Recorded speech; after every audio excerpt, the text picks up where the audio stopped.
He's under enormous pressure because he's trying to respond to something he doesn't really understand.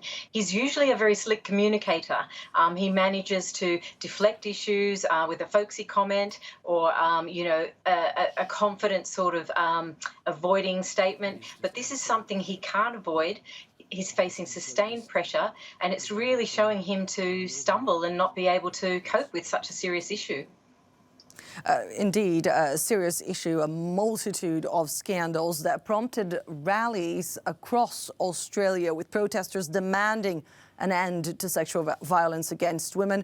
How big of a problem is this in Australia? I think it's a huge problem, and it's a problem that's gone on for a long time. But for the first time, this problem has now been cited within our powerful House of Parliament, and that's brought it to the top of the public agenda. And that's really then allowed women to express their long-held anger and frustration that nothing's been done about this.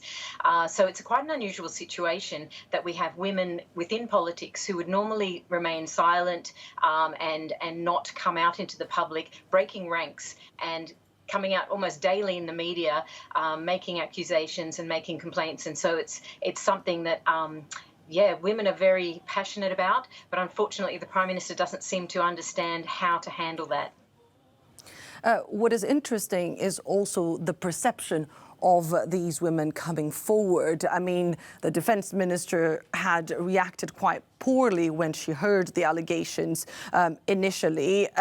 Is that helping to change culture overall? The fact that so many women are now feeling strong enough, empowered to come forward and make these accusations public?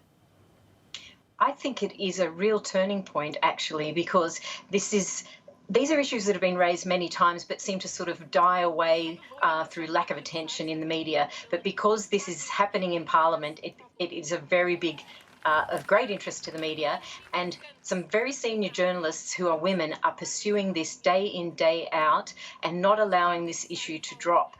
And that is forcing our leaders, who are mainly male, to actually deal with something which is very serious and very complex.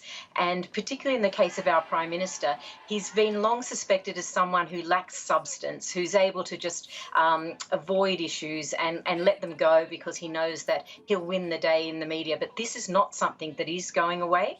And so therefore, I think it's a turning point.